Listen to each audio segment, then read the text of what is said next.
Canto 3 हमने start किया था, जिसके पहले 4 अध्याय हैं कि विदुर जी किस प्रकार से हस्तिनापुर को त्यागते हैं दुर्योधन के अपशब्दों के द्वारा, और उसके बाद फिर वो तीर्थ यात्रा पे जाते हैं। तो तीर्थ यात्रा पे जगह जगह वो पहुंचते हैं, प्रभास क्षेत्र में जो वो पहुंचते हैं तो उन्हें पहले ही पता चल चुका होता है कि यदुकुल का नाश हो चुका है। मगर फिर इसी तीर्थ यात्रा पे आगे उन्हें उद्धव जी मिलते हैं, और उद्धव जी के साथ उनका कॉन्वर्सेशन होता है।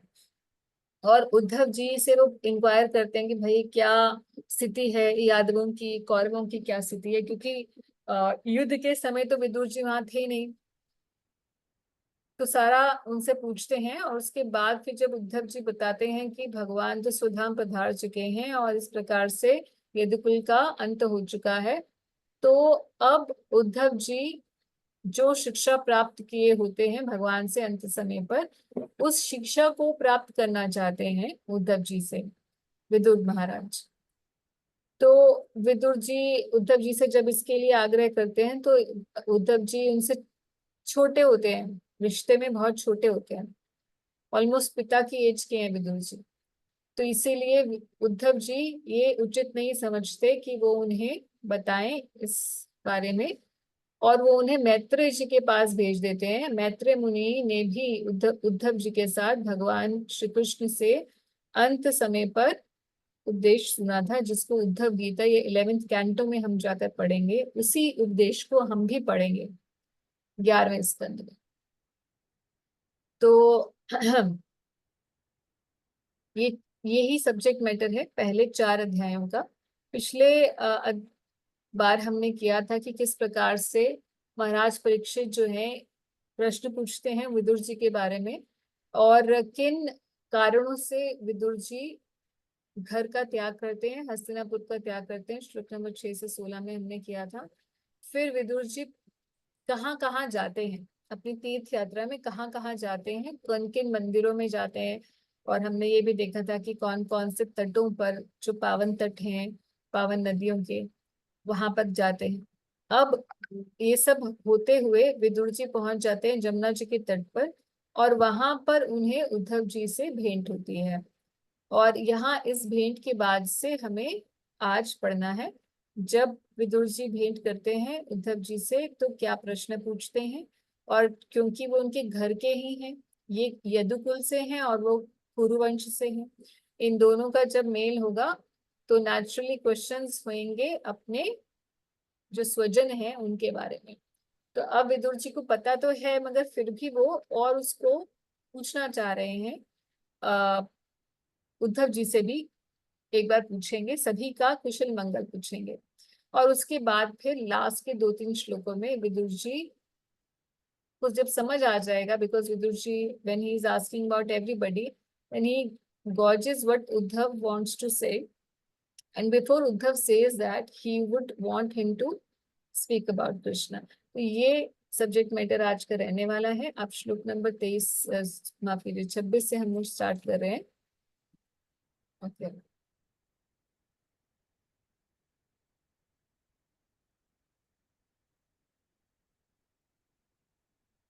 let's also read Shlok number 25 once more.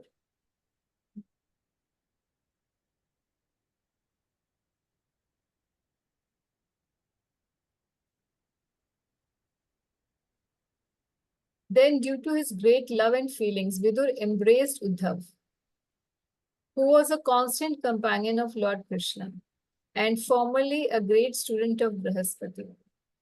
Vidur then asked him for the news of family of Lord Krishna, the Supreme Personality of God.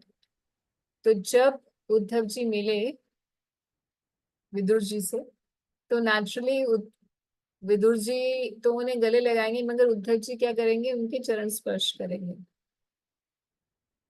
और उद्धव कोई नॉर्मल डिवोटी तो है नहीं, he is a constant companion of Krishna just like Arjun is.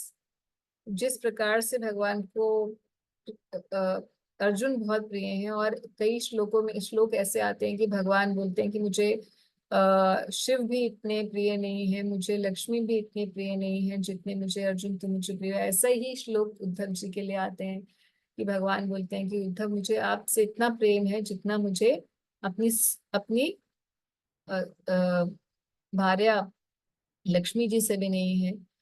तो ऐसा प्रेम जिनसे करते हैं, और शुरू से जब से भगवान द्वारका जाते हैं तब से लेकर उद्धव जी उनके साथ ही रहते हैं। और ऐसा नहीं है कि भगवान द्वारका जाते हैं, जब भगवान मथुरा जाते हैं तब से ही उद्धव जी उनके साथ होते हैं। तो जब भगवान मथुरा जाते हैं, ब्रज को छोड़ के, वृंदावन वृंदावन को छोड़ के जब भगवान मथुरा जाते हैं, तो सबसे पहले जो उनके मैसेंजर बनकर आते हैं वो उद्धव जी ही होते हैं। और उद्धव जी को दो रीजन से भगवान भेजते हैं ब्रज में।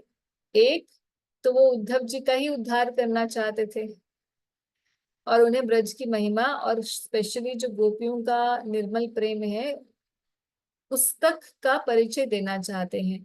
क्योंकि उद्धव जो है बृहस्पति के शिष्य हैं, बहुत ज्ञानी हैं, और ज्ञान की वजह से वो ये सोचते हैं कि भगवान सर्वत्र व्याप्ति हैं और भगवान तो हमारे हृदय में है, कण कण में विराजे हैं। तो फिर ये क्यों रो रहे हैं कि भाई कृष्ण चले गए हैं। तो एक्चुअल में ज्ञान जो है वो प्रेम को कवर कर देता है। हालांकि कृष्ण गोपियों के पास समक्ष हमेशा से ही रहते हैं, और गोपियां उन्हें, और बाकी ब्रजवासी भी उन्हें फील भी करते हैं कि भगवान हमारे पास ही है, यहाँ पे श्री कृष्ण यही है। मगर क्योंकि आंखों से गोचर नहीं है, देख नहीं पा रहे हैं, इसीलिए वो उनके विरह में और विरह प्रेम का आस्वादन कर रहे हैं। और उद्धव ये नहीं समझ पा रहे, क्योंकि जिसके प्रेम में ज्ञान का मिश्रण होता है और पूरा शुद्ध ब्रज प्रेम नहीं आ जाता, तब तक ऐसा व्यक्ति नहीं समझ पाता कि भगवान का ये जो प्रेम का जो विरह भाव है वो कहाँ है। क्योंकि ज्ञानी, उसके लिए तो भगवान हर जगह है। भगवत गीता में जहाँ बताते हैं भगवान की ज्ञानी भक्त जो है वो मुझसे कभी दूर नहीं होता, और मैं योगी कभी मुझसे दूर नहीं है, मैं कभी योगी से दूर नहीं हूँ। क्यों? क्योंकि वो सब जगह भगवान मुझे सर्वत्र स में पश्यति, ऐसे श्लोक है ना 6 चैप्टर में, कि वो मुझे सर्वत्र देखता है और मैं भी उसे हमेशा उसके साथ रहता हूँ। तो अब योगी जन या ज्ञानी जन है, जो ज्ञानी लोग हर पूरे इस विश्व को ब्रह्म का ही स्वरूप मानते हैं। तो फिर ये भी ब्रह्म है, वो भी ब्रह्म है, तो हर जगह ही ब्रह्म है, तो कहाँ भगवान से विरह होगा।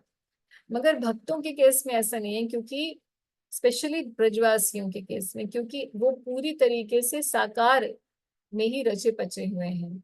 इसीलिए आ, जब श्री कृष्ण उद्धव जी को भेजते हैं और उद्धव जी को गोपियां आ, उनसे संवाद कर रही होती हैं, तो श्री कृष्ण भी जानने के लिए इच्छुक होते हैं। मथुरा में बैठे बैठे सोच रहे हैं अरे उद्धव को भेजा है, मगर अब उद्धव क्या बात करेगा, क्यूरियोसिटी हो रही है। तो भगवान स्वयं, श्री कृष्ण स्वयं एक काले भवरे का रूप लेकर आते हैं, जो आपने भ्रमर गीत भागवत के अंदर आता है, जिसमें श्रीमती राधा रानी उस भवरे से बात करने लग जाती है। तो ऐसा नहीं है कि केवल राधा रानी भवरे से कुछ और सोच की बात कर रही हैं कि श्री कृष्ण को संबोधित करते हुए उस भवरे से बात करती है ना कि अरे हे भवरे, तुम भी काले हो अपने स्वामी की तरह। तो श्रीमती राधा रानी पहचान जाती है कि भ्रमर और कोई नहीं है, ये स्वयं श्री कृष्ण ही है, इसीलिए वो उन्हीं को देखकर बात कर रही होती है। तो ये जो बहुत ही गाढ़ प्रेम का, विरह प्रेम का वहां रस है, ये उद्धव जी जब देखते हैं तो आ, वो गोपियों के अनुगत यानी कि गोपियों के शिष्य बन जाते हैं। इसीलिए यहाँ भागवत में शायद इसीलिए लिखा है कि he was formerly a student of Brihaspati, कि पहले तो वो बृहस्पति के शिष्य थे उद्धव जी, मगर बाद में वो शिष्य बन गए, गोपी जनों के शिष्य बन गए, ब्रजवासियों के शिष्य बन गए। तो इसीलिए क्योंकि श्री कृष्ण को बहुत प्रिय हैं और भगवान के हृदय की बात जानते हैं, और भगवान भी कंसल्ट करते हैं उद्धव जी से। कई बार आप भागवत में हम देखते हैं कि भगवान उद्धव जी से कंसल्ट करते हैं कि क्या, अरे ये ऐसे है, क्या मुझे वहां जाना चाहिए या नहीं जाना चाहिए, क्या मुझे ये करना चाहिए नहीं करना चाहिए। जैसे हम अपने फ्रेंड्स से कंसल्ट करते हैं, ऐसे ही श्री कृष्ण उद्धव से कंसल्ट करते हैं। So much of unity is there. Uddhav ji की श्री कृष्ण से कितनी घनिष्ठता है।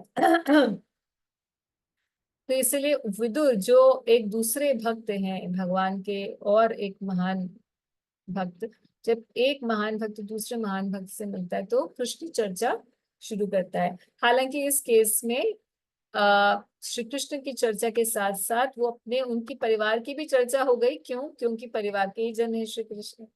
सो when Vidura then asked him for the news of the family of Shri Krishna, so Prabhupada is writing that Vidur asked Uddhav about the welfare of his relatives, although he already knew that they were no longer in the world. क्योंकि प्रभास क्षेत्र से विदुर जी तीर्थाटन में वहां गए थे तो उन्हें पहले ही समाचार मिल चुका है, तो फिर क्यों पूछ रहे उद्धव जी से? तो उद्धव जी से जैसे मान लीजिए कि कोई, हमें पता चलता है कि कोई व्यक्ति, अमुक व्यक्ति हमारे जान पहचान का वो चला गया, तो हम किसी और एक फ्रेंड से मिलते हैं जिसे भी पता है, तो हम जाके पूछते हैं आपको पता चला शायद उनका कुछ हो गया है। हम ऐसे नहीं बताते हैं कि जैसे हमें कंफर्म पता है। तो ऐसे विदुर जी भी पूछ रहे हैं, तो it's a psychological inquiry, not a practical inquiry. So again he is asking, he is just inquiring out of great curiosity, so that he doesn't miss to hear about anything essential that he is supposed to know. तो अब फिर क्या होता है, विदुर जी ही इस पूरे conversation को lead करेंगे। अगले अध्याय में उद्धव जी बोलना शुरू करेंगे। तो इसमें बड़े सारे प्रश्न पूछते हैं, तो नेचुरली प्रश्न किनके किनके बारे में पूछेंगे?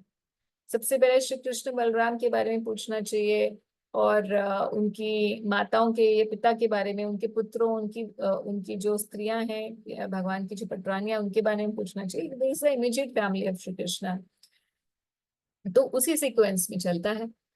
Please tell me whether the original personality of Godhead who incarnated themselves, अभी themselves क्यों है? क्योंकि कृष्ण बलराम दोनों के बारे में बात की जा रही है।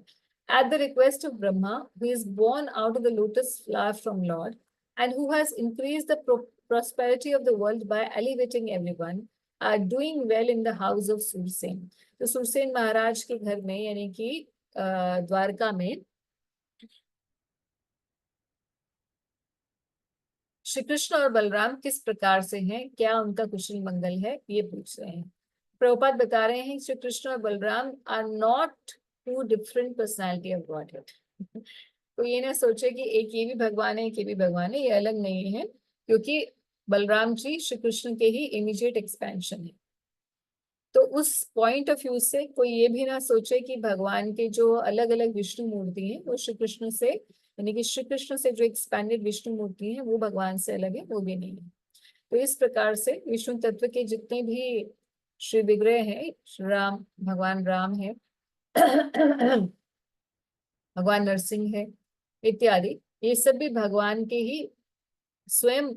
हमने पढ़ा था प्रकाश और वैभव दो एक्सपेंशन होते हैं, तो ये वैभव एक्सपेंशन के अंदर भगवान के जितने भी इनकारनेशंस है, फर्दर डिविजन्स चलते हैं, जैसे हमने फर्स्ट कैंटो थर्ड चैप्टर में किया था, जो कि मुझे पूरी तरीके से पता है कि आप में से अधिकांश लोग भूल चुके होंगे, तो उसको थोड़ा सा याद करिएगा।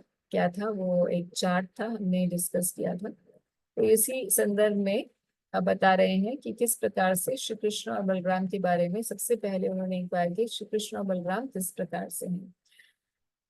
Please tell me whether the best friend of Kuru, our brother-in-law Vasudev, is doing well. तो उनके पिता के बारे में इंक्वायर कर रहे हैं। He is very munificent. He is like a father to his sister, and he is always pleasing to his wives. तो वसुदेव जी के बारे में पूछा कि वसुदेव जी कैसे हैं, और उनकी विशेषता बताते हुए क्या कह रहे हैं कि वो बहुत दानी हैं। और प्रभुपाद यहाँ बता रहे हैं कि वसुदेव जी की 16 पत्नियां। Lord Shri Krishna's father Vasudev had 16 wives, and one of them, named Pauravi or Rohini, the mother of Baladev, was a sister of Vidur. Vidur ji की बहन थी रोहिणी जी। ये शायद हमें एक नई बात पता चलेगी कि विदुर जी की ही एक बहन रोहिणी जी थी, जो कि वसुदेव जी से जिनकी शादी हुई थी। और वसुदेव जी की बहन कौन थी? कुंती जी, जिनका ब्याह कहाँ हुआ था? कुरुवंश में, है ना। तो इनकी बेटी उनके घर, उनकी बेटी इनके घर आई हुई है। तो रोहिणी जी जो है, आ, हम जानते हैं कि वसुदेव जी की जो 16 पत्नियां थी ये कहाँ गई थी जब भगवान अपीयर हुए थे। तो देवकी और वसुदेव जी को तो कंस ने कारागार में डाला हुआ था, और बाकी जो वसुदेव जी की जितनी भी पत्नियां थी, वो सारी पत्नियां अलग अलग जगह पे उन्होंने शरण ली थी। कईयों ने तो अपने पिता के घरों में चली गई थी, और कई जगह ऐसा आता है कि अलग अलग ऋषियों के यहाँ पर छुप कर रह रही थी।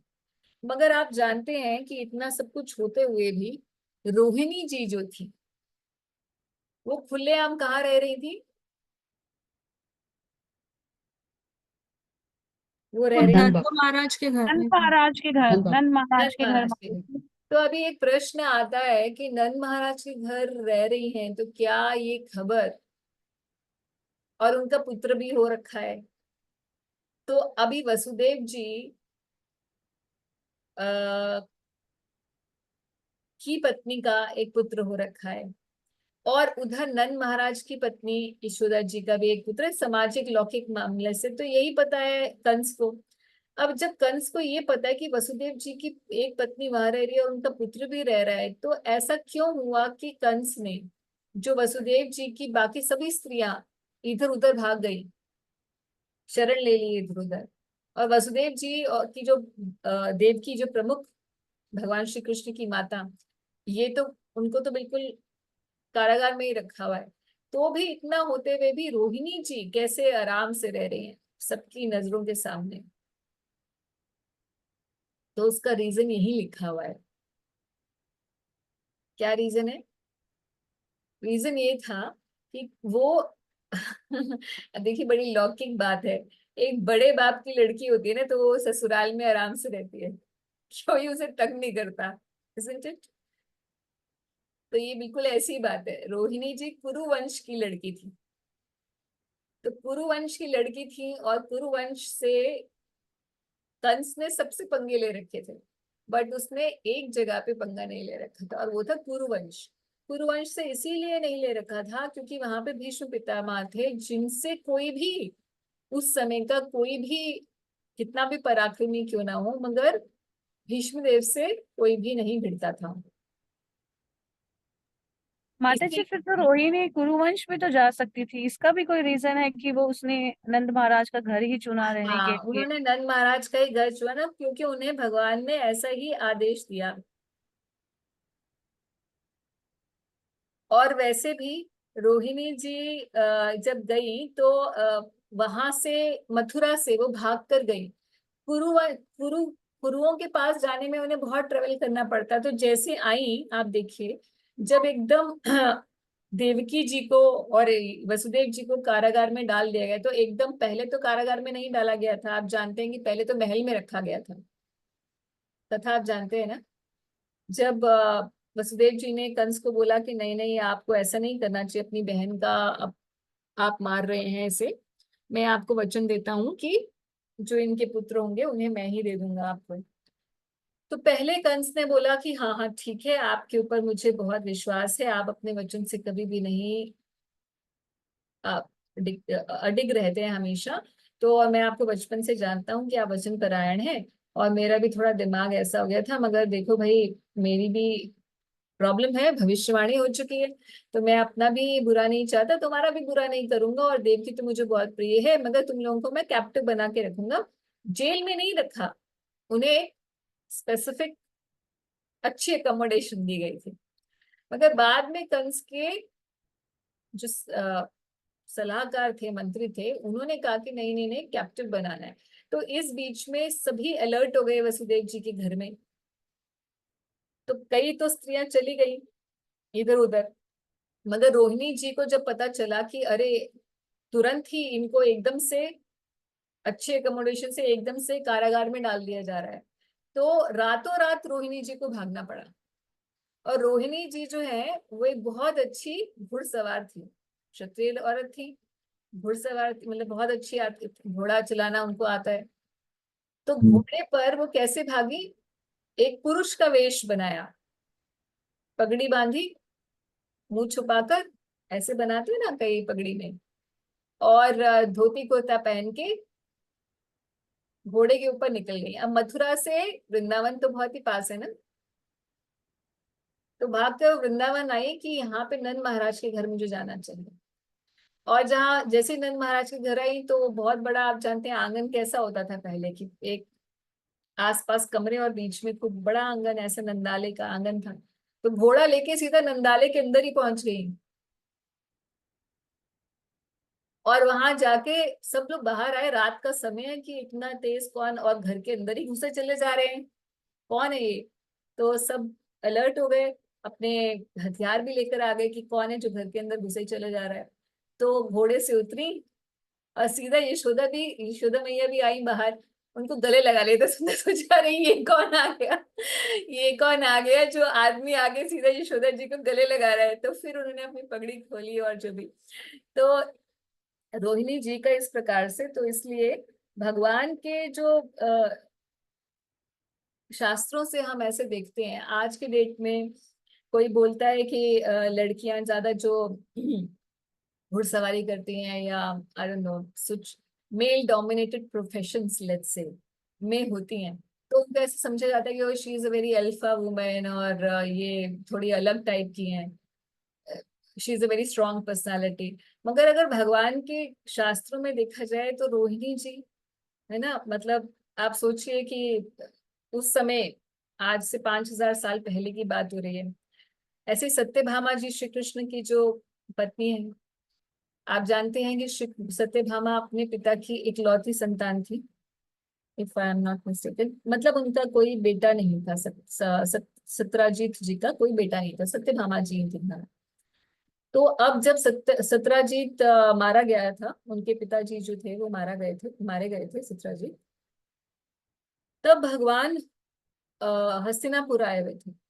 तो सत्यभामा जी का ऐसे उल्लेख आता है कि सत्यभामा जी ने अपने पिता के शव को रथ पे डाला और द्वारका से रथ चलाती हुई दाह संस्कार करवाने के लिए, अपने अपने पति से करवाएंगे ना, अब उनका बेटा तो वो हो गया श्री कृष्ण से, वहां से रथ चलाते हुए अकेले यहाँ पहुंच गई हस्तिनापुर। तो अब ये हम देखें कि उस समय की स्त्रियां, जिनको सो कॉल्ड हम सोचते हैं कि वो तो घूंघट में ही रहती होंगी, तो ये ऐसा बिल्कुल भी नहीं था, सभ्यता हमारी इस प्रकार की बिल्कुल थी नहीं। तो अब वापस बैक टू द श्लोका। तो वसुदेव जी अपने सभी पत्नियों को always pleasing to his wife. भाई सोचिए कि जिसकी 16 पत्नियां हो तो कैसे प्लीजिंग रहेंगे टू वाइफ्स। तो सो ये स्पेशल स्पेशल गुण है उनका कि सभी स्त्रियों, अपनी सभी पत्नियों के साथ उनका बहुत अच्छा संबंध था। तो हाँ, and at the same time he was like a father to his sisters. तो किसकी बात हो रही है, कुंती जी की बात हो रही है ना।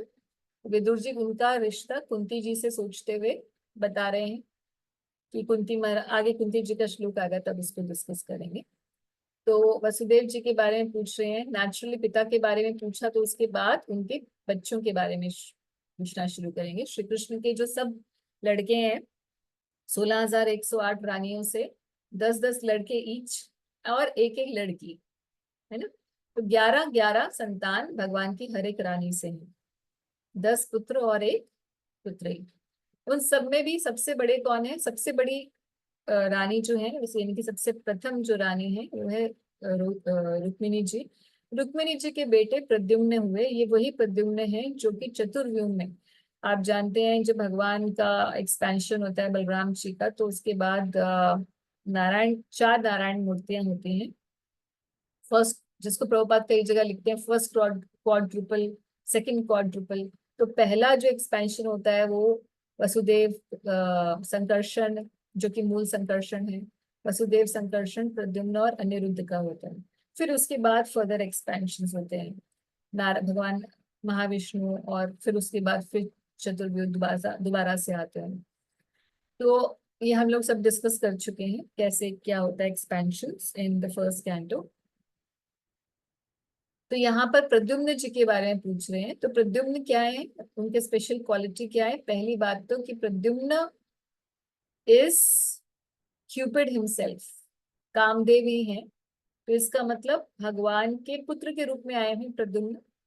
एक उनका अंश से वो कामदेव हैं, और एक अंश से वो प्रद्युम्न, जो कि चतुर्व्योम में प्रद्युम्न है। भगवान राम के इनकारनेशन में ये चारों भाइयों के रूप में आए, और भगवान श्री कृष्ण के का जब प्राकट्य है, सॉरी, तो फिर वहां पर वसुदेव तो श्री कृष्ण स्वयं, और सॉरी, वासुदेव श्री कृष्ण स्वयं, बलराम जी संकर्षण तत्व, प्रद्युम्न श्री कृष्ण के पुत्र के रूप में, और अनिरुद्ध श्री कृष्ण के पौत्र पोते यानी कि प्रद्युम्न के बेटे के रूप में, इस प्रकार से एक ही घर में। तो उद्धव जी अब पूछ रहे हैं, please tell me how is Pradyumna the commander in chief of the Yadus who was Cupid in the former life. तो आप जानते हैं कि जब भगवान आए तो यदुवंश के अंदर बहुत सारे देवी देवताओं ने भी जन्म लिया, और भगवान का जब यहाँ से भगवान सुधाम पधारे तो सारे जितने भी यदुवंशी थे, जिनमें अलग अलग अंश अलग अलग देवताओं के रहे थे, उन्हें भी अपने अपने धाम जाना थे, इसलिए ये लीला घटित हुई थी जो प्रभास क्षेत्र में हुई। So who was Cupid in the former life? Rukmini bore him as her son from Lord Shri Krishna by the grace of Brahmanas who she pleased. Prabhupada यहाँ लिख रहे हैं, according to Srila Jiva Goswami, Smara, cupid और Kamadeva is one of the eternal associates of Shri Krishna. तो एक ध्यान रखने की बात है कि यहाँ पर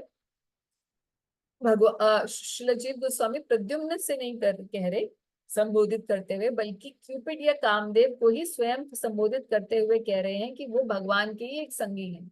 तो ध्यान रखना चाहिए कि ये जो देवता कामदेव हैं, जिन्हें स्मरा कहा जाता है, he is being referred here, so there's a difference. Jiv Goswami has explained this very elaborately in his treatise Krishna संदर्भ। एक बड़ी इंपॉर्टेंट बात जो हमारे लिए एज अ साधक इंपॉर्टेंट है ध्यान देने के लिए, कि यहाँ पे कामदेव का सॉरी एक अलग हाईलाइटर चल गया। कामदेव का क्या नाम बता रहे हैं जीव गोस्वामी, किस नाम से बता रहे हैं? स्मरा। स्मर। स्मर क्यों बता रहे हैं? कोई कोई विचार आपके? Why is he being called स्मर? पिछले जन्म से एसोसिएटेड है क्या माता जी? नहीं, जब त्रिनेत्र द्वारा, शिव जी के त्रिनेत्र द्वारा इनको भस्म किया गया हाँ था, जी, उसके बाद तब शिव जी ने ही वरदान दिया था इनकी पत्नी को कि ये कृष्ण के पुत्र के रूप में जन्मेंगे। हाँ, और फिर इन्हें तो इनकी बॉडी मिल जाएगी। हाँ हाँ, तो उस समय बॉडी कैसे मिली थी कि उनका जो अंश है वो प्रद्युम्न के साथ इकट्ठे हो गया। जी। तो अभी स्मरण इसलिए कहा जाता है, आपने जो हाफ आंसर माता जी ने बता दिया है, कि जब शिव जी ने इन्हें भस्म किया था कामदेव को, तो हमें याद है कि जब दोबारा देवताओं के आग्रह पर कामदेव जी को दोबारा, और रति के साथ रति ने की प्रार्थनाओं पर और देवताओं की प्रार्थना पर दोबारा से काम को जागृत करना था, क्योंकि कैसे सृष्टि चलेगी। तो महादेव ने उन्हें दोबारा से शरीर तो दे दिया, मगर सटल बॉडी रखी उनको, एक जो एक ऐसे तो देवताओं की सटल ही बॉडी होती है, मगर उन्हें एक ऐसा शरीर प्रदान किया गया कि जो जिसमें स्थूलता बिल्कुल भी ना हो, और केवल रति उन्हें देख पाती है, प्रॉपरली उनके साथ संग कर पाती है। तो स्मरा इसीलिए उन्हें कहा गया, क्योंकि बाकी लोगों के लिए क्या है कि काम एक स्मरण करने से इंजॉयमेंट देता है। ये एक बड़ी सूक्ष्म बात है पकड़ने की, स्पेशली उन लोगों के लिए, क्योंकि साधकों, जब तक हम पूरी तरह से शुद्ध नहीं हो जाते, कोई भी ऐसा नहीं है माई का लाल जो काम इच्छा से पूरी तरीके से कह दे कि भाई हाँ मैं मुक्त हूँ, है ना। किसी सटल फॉर्म में, किसी थॉट के फॉर्म में कभी कभी कोई चीज आ जाती है सामने। क्यों आती है? क्योंकि जो काम है ये स्मरण से ही आरंभ होता है। जब हम किसी विषय वस्तु का चिंतन करते हैं, स्मरण करते हैं, तो उस भगवान भगवद गीता में क्या कह रहे हैं कि जैसे ही हम किसी चीज का ध्याय तो विषयान पुंसा संगस तेषु उपजायते, है ना, संगात संजायते काम, कामास क्रोधा विजायते। कि पहले चिंतन होता है उस विषय का, चिंतन मतलब स्मरण होता है, हमें याद आता है अरे हमें, और काम इच्छा केवल ग्रॉस फॉर्म में नहीं है, हमारी desires, any kind of desire can be काम इच्छा, हमारी अलग अलग डिजायर्स हैं। किसी को याद आया अरे मैंने ये चीज खाई थी, फलान चीज खाई थी, अभी उसका थॉट आता है कि अरे कितना अच्छा टेस्ट है, I want to have it again, and then the action starts. So anything, तो इसी प्रकार से जो कामदेव है ये स्मरण में, इसीलिए लोग जो है मेंटली उसके बारे में सोचते रहते हैं, and that's how they, the body doesn't enjoy so much but the mind enjoys these thoughts। तो कामदेव का काम ही क्या है, दिमाग को फिराना, दिमाग ही सोचता रहता है उसके बारे में, ऐसी चिंतनों में लगा रहता है। और आजकल तो इतना आप जानते सोशल मीडिया पे प्रेवलेंट है, तो इसीलिए जो ये शब्द है ना स्मर, ये बहुत इंपॉर्टेंट है, ये समझना कि काम की आइडेंटिटी स्मरण से लिंक्ड है। अगर किसी को काम से दूर होना है तो उसको अपने चिंतन को शुद्ध करना पड़ेगा। जब तक चिंतन शुद्ध नहीं होगा, और चिंतन शुद्ध करने के लिए बहुत प्रयास करना पड़ेगा, बहुत भजन में आगे बढ़ना पड़ेगा, तब जाके मन भजन में लगना शुरू होगा। क्योंकि पहले तो इंद्रियां ही लगती हैं, कई सालों तक सिर्फ इंद्रियां ही लगती रहती हैं, फिर व्यक्ति फ्रस्ट्रेट होकर छोड़ देता है भजन की, मेरा मन तो लग नहीं रहा है।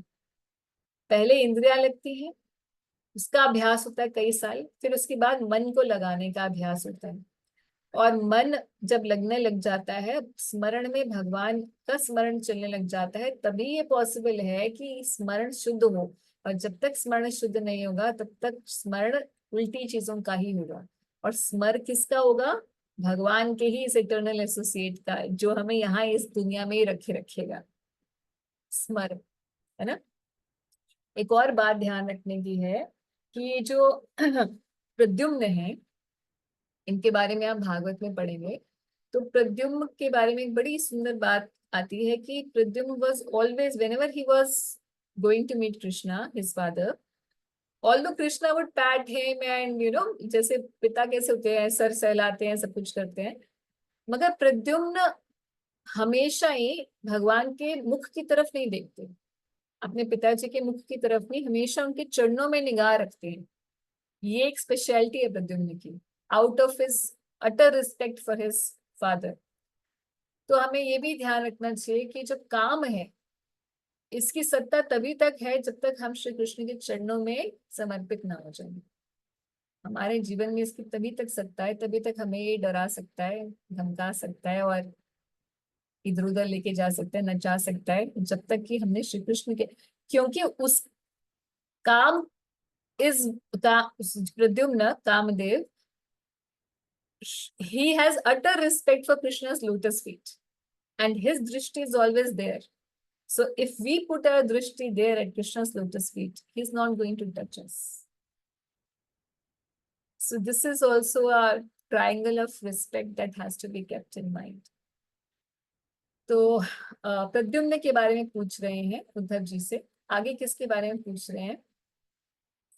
Oh, my friend, tell me whether Ugrasen, the king of the Satvats, Rishnis, Bhojas and Dasharahas, is now doing well. तो ये जो सात्वत ऋषि भोज वंश, ऋषि वंश, सात्वत वंश आता है ना, तो ये अलग अलग क्लैंस हैं, ये उसी यादवों के ही अलग अलग कुल हैं।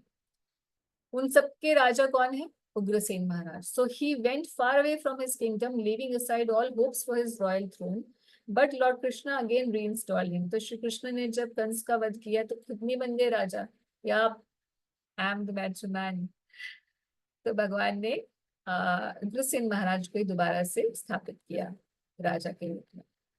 तो उनके बारे में पूछ रहे हैं। अब एक और बड़ा अच्छा, o gentle one, does Samba fare well? He exactly resembles the son of the personality of Godhead.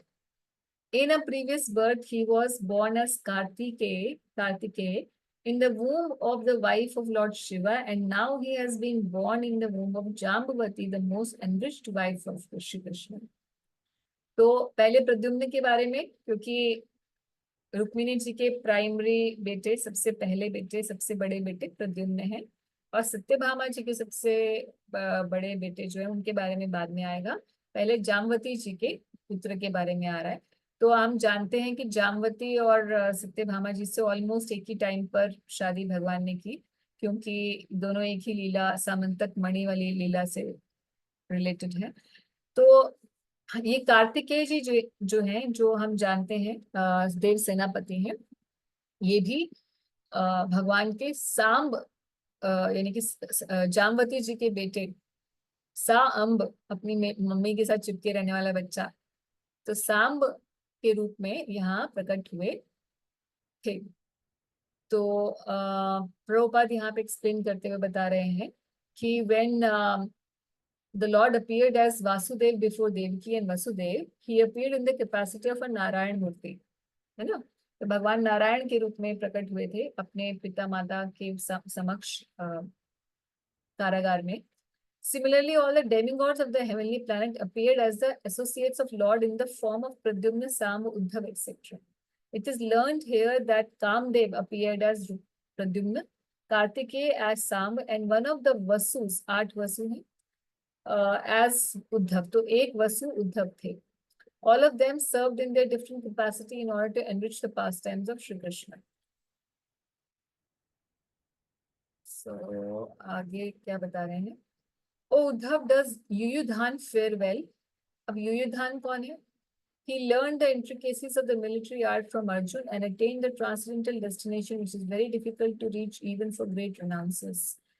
तो भाई बड़े बड़े सन्यासी जो नहीं रीच कर पाते, जहां नहीं पहुंच पाते, वो परम पद किसे प्राप्त हुआ? युयुधान को। अर्जुन के शिष्य थे युयुधान। तो आपने भगवत गीता में पहले अध्याय में ये नाम पढ़ा है ना, युयुधान। हे माता जी, युयुधान विराटश्च। यस। तो ये युयुधान जो है कौन है? सात्विकी है। इनका दूसरा नाम सात्विकी, तो सात्विकी के नाम से ज्यादा फेमस है। तो ये प्रभुपाद यहाँ बताएंगे। He was the chief, नहीं, Prabhupada is not writing. Anyways, so Prabhupada explain कर रहे हैं कि ट्रांसडेंटल डेस्टिनेशन का क्या मतलब है। तो ट्रांसडेंटल डेस्टिनेशन क्या है भाई? हमारे लिए तो ये कि भगवान के एक गण बन के हम भगवान के धाम में रहें और उनकी सेवा करें। So the destination of transcendence is to become the personal associate of the Supreme Personality of Godhead, who is known as Adhokshaji. तो ये जो सात्विकी हैं या युयुधान है, ये नारायणी सेना के सेनाध्यक्ष, चीफ। नारायणी सेना, भगवान की जो नारायणी सेना थी, भगवान ने अपनी नारायणी सेना तो किसको दे दी थी? दुर्योधन को दे दी थी। हाँ, लड़ने के लिए। और इधर बोला था ना कि नारायणी सेना ले लो या मुझे ले लो, मगर नारायणी सेना के जो ये चीफ थे वो नहीं गए थे, वो अर्जुन के साथ ही लड़े थे, अर्जुन के शिष्य थे, और ये नारायणी सेना उधर चले गई, मगर उनका जो चीफ था वो इनके साथ लड़ा था। प्रभुपाद एक चीज बहुत यहाँ पे कह रहे हैं कि अच्छा नहीं, then that's ahead somewhere. So Yudhan achieved this stage of life just as he achieved expert knowledge in military science from Arjun. Thus, his life was successful to the fullest extent from both material and spiritual angles of vision. That is the way of devotional service to Lord. तो एक ये भी चीज ध्यान रखने की है, कई बार लोग बोलते हैं कि स्पिरिचुअली अच्छा हमें होने की जरूरत है, मटेरियली कुछ नहीं। ऑफ कोर्स जहां तक मटेरियल सक्सेस जो है हमें स्पिरिचुअल सक्सेस से रोक रही है, तब तक तो उसको हमें प्रयास के रूप में हटा देना चाहिए, अपने प्रयास समझ के हटा देना चाहिए अपने जीवन से। मगर अगर कोई ऐसा है, किसी पे भगवान की स्पेशल फेवर है कि मटेरियल स्पिरिचुअली दोनों तरीके से बढ़ सकता है, तो there is no, let's say it's not a no. क्योंकि कई बार भक्त ऐसे ही सोचते हैं कि अगर हमें इधर एडवांस करना है तो हमें इसको पूरी तरीके से खत्म करना पड़ेगा। अगर हमें भक्ति में आगे एडवांस करना है तो हमारा मटेरियल तो हमें जीरो करना पड़ेगा, we shouldn't have anything. False renunciation की तरफ चले जाते हैं। तो fake realisation has no place in Krishna consciousness. आगे क्या बता रहे हैं अगले श्लोकों में, please tell me where Akrura. अब अक्रूर जी के बारे में पूछ रहे हैं। ये सारे देखिए किन ऐसे लोगों के बारे में पूछ रहे हैं, हालांकि यदुकुल में तो बहुत सारे लोग हैं, मगर जो प्रोमिनेंट पर्सनालिटीज हैं और स्पेशली उनमें से भी जो भगवान के बहुत ही या तो स्वयं ही चतुर्व्यूह हैं या फिर भगवान के बहुत ही एकदम एकदम अंतरंग भक्त जो है। तो अक्रूर जी आप जानते हैं किस चीज के आचार्य हैं?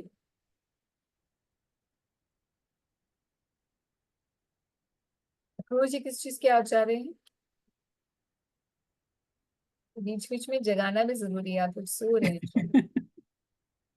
किस चीज के आचार्य हैं भाई?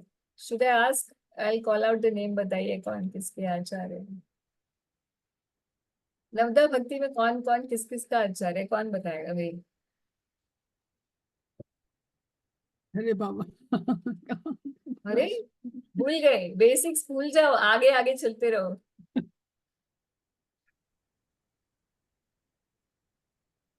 नवदा भक्ति के 9 अंग कौन कौन से हैं?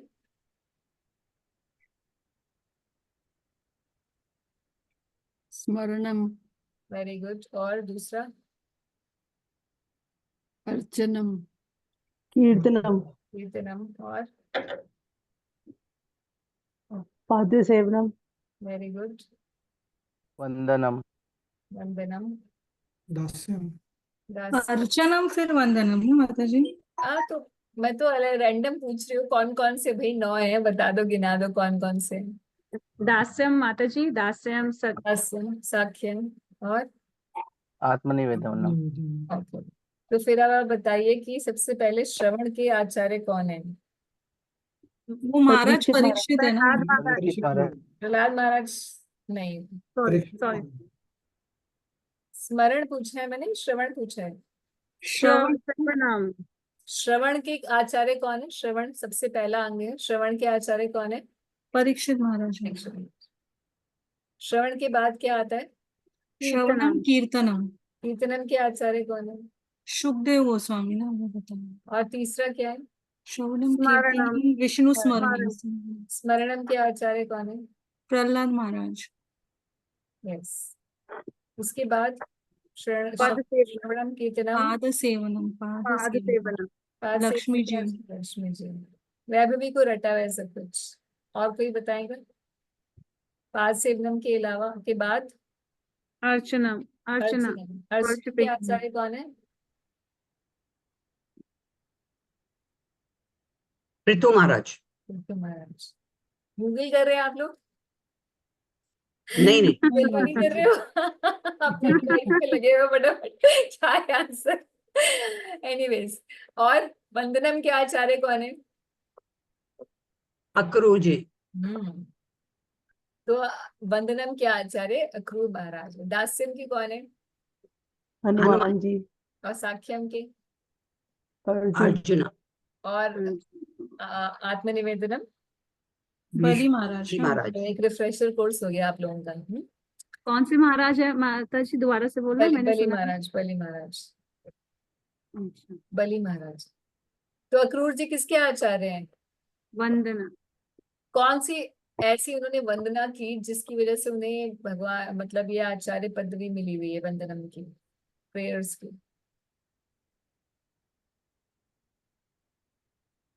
भागवत में इनकी वंदना आती है जब ये जा रहे थे, श्री कृष्ण और बलराम को लेने के लिए जाते हैं नंदगांव से अक्रूर जी, तो चरणों को देखते हैं, भगवान के चरण चिन्ह उनको ब्रज में दिखाई देते हैं। संध्या वेला पे जाते हैं तो भगवान अभी अभी गोचारण करके लौट के गए होते हैं, तो सब जगह उनके चरणों के चिन्ह होते हैं। उन चरण चिन्हों को देखकर, आपने देखी ना पिक्चर है बड़ी फेमस सी, जिसमें अक्रूर जी चरण चिन्हों को देख रहे हैं और प्रार्थना कर रहे हैं।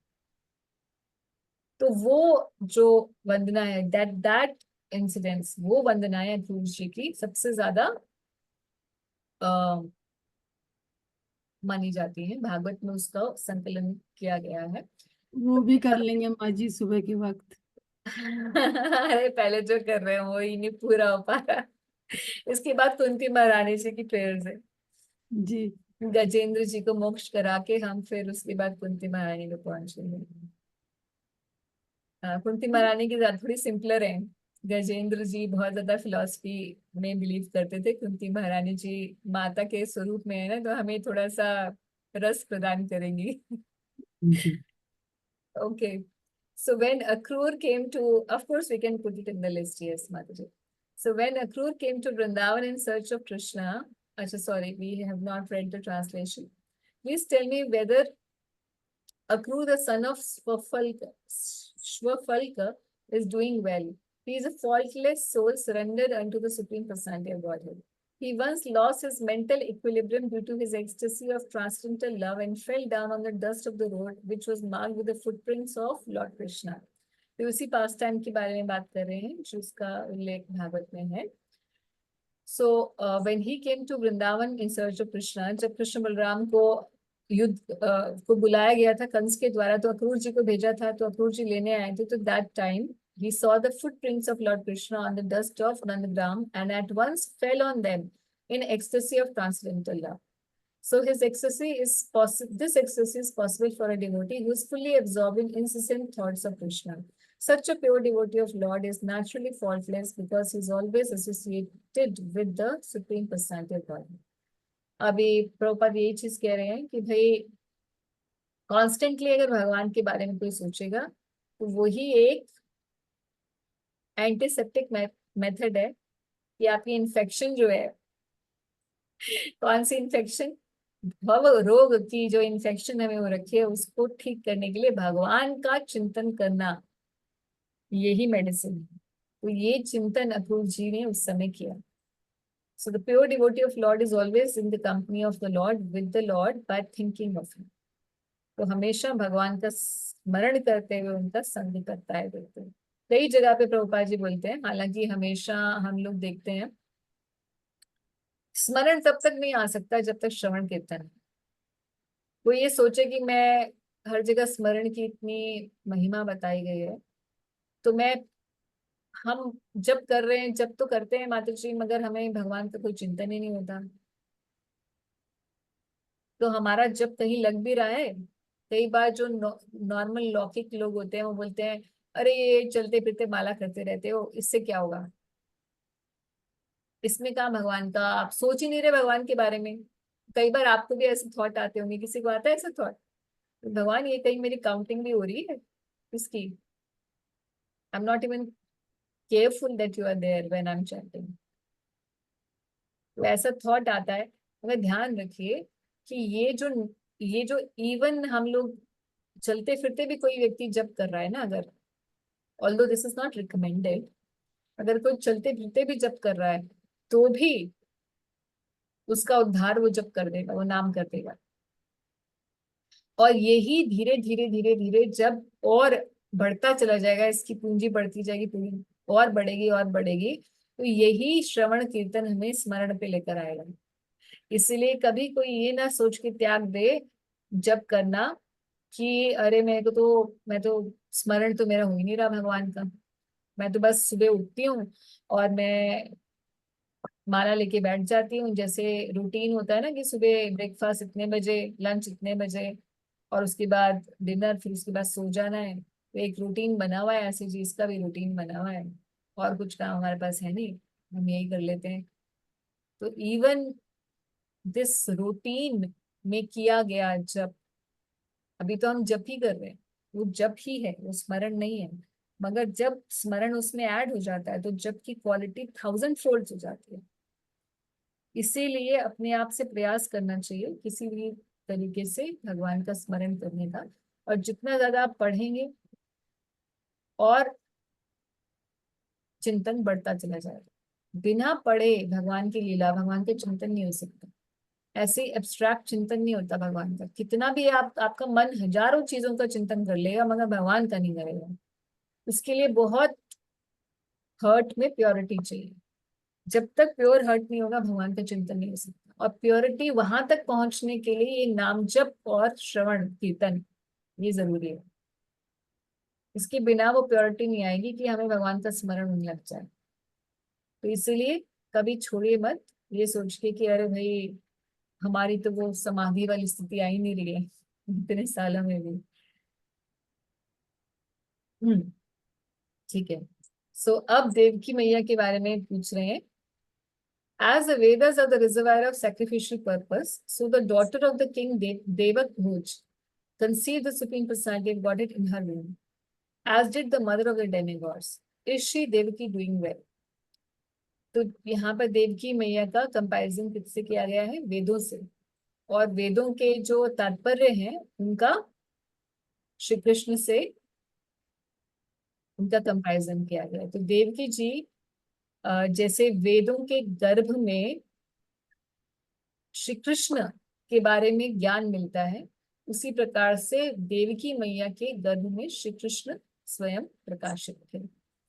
तो उनके बारे में पूछ रहे हैं कि वो कैसे। तो कितना सुंदर, very nice poetic way of describing the mother of Shri Krishna. अब माता पिता हो गए, श्री कृष्ण के चाचा जी हो गए, अक्रूर चाचा जी, वहाँ राजा हो गए, बेटे हो गए। अब पोतों की बारी आ रही है और आगे नीचे जो वंश चल रहा है। May I enquire whether Aniruddha is doing well. तो अनिरुद्ध कौन है? ग्रैंडसन। हाँ जी, तो प्रद्युम्न के बेटे अनिरुद्ध।